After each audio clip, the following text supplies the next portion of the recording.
What's up, everybody? I wanted to go over player skills. Particularly, I want to talk about skill training where you add additional skills to your player. Obviously, there's the random skills, and then there's the random category where you still don't get to select your exact skill, but at least you know the category, so it narrows down what you can get.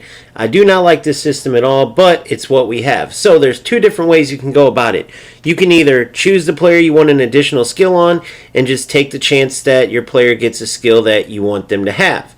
Now, that's very tough to do because of this. Getting a skill your player already has. So it simply disappears. You see here, 3 different random skills, 3 different times. It was a skill my player already had, and that's all she wrote. Those skills are now gone. So the other way to do this is a legacy transfer. How do you do a legacy transfer? You go to the player who you want to receive the skill or skills, and then you go to player actions and legacy transfer. From there, you will scroll down and you'll see several different players that you got from the free agent market, let's call it. It's the standard player list, but there's a ton of free super low rated players, right? They cost you 0 GP. You just filter out in the standard player market and you get quote unquote free agents. Now, why you would get these is they have no additional skills, right? They cost you nothing, and then you would go into each of these players and add 1 skill. Now, you can add more, but not only does it raise the cost of the legacy transfer, which wouldn't be a problem if you want your player to have both of those skills, or 3 or 4 or even 5.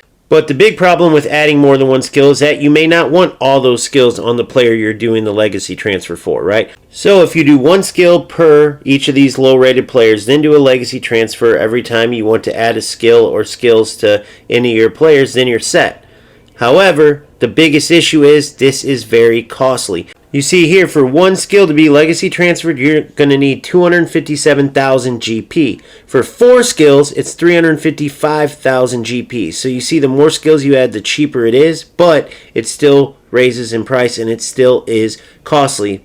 So what happens is this. It's similar to what I'm dealing with now. I have a ton of these skills and a ton of different players, as does everybody that goes with this method. However, I have no GP right now. Every time I get enough GP, I add a skill and go back down and restart, and there's just simply not enough GP to get the skills on these players as fast as I want. I mean, you gotta wait a good amount of time in between. Now, you can grind the game like crazy and get more GP, right? There's always ways, because when you do events, after you complete them, what do you get rewarded? GP. But it's only tiny amounts. So it's just a very timely process to get the skills added. You're going to end up with a ton of skills backloaded into your reserves that you want to put on players, but you simply can't afford it.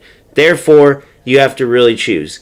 Gamble and see, hopefully your player gets a skill that you would want on them, right? And you go directly for the player, but you see what happened with Roberto Carlos as an example. 3 different random skills. He had all 3 and they just are gone.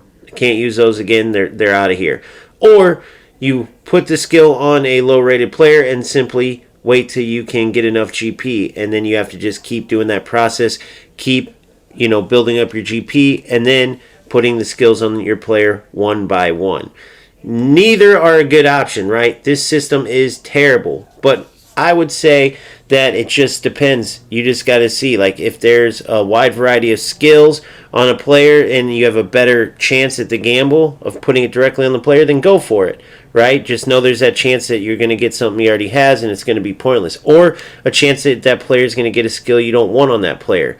Now, they added the delete option, so you can always delete the skill and change it later, right? They didn't have that previously. But on the other end, you can guarantee yourself a skill that you can keep, in reserves, right, on that lower rated player that a player will need eventually, and then you'll always have it there. You just have to have enough GP. Weigh out your options. I just wanted to break that down for you because it's not as simple as, oh, do a legacy transfer. Well, it's pretty costly, so it's not like you just have so much GP that you can put all these skills as you get them on these players. You're going to be waiting quite a while to add skills to all your players. With that being said, I hope this was helpful. I'll see you on the next one. Keep grinding, keep having fun. Peace out.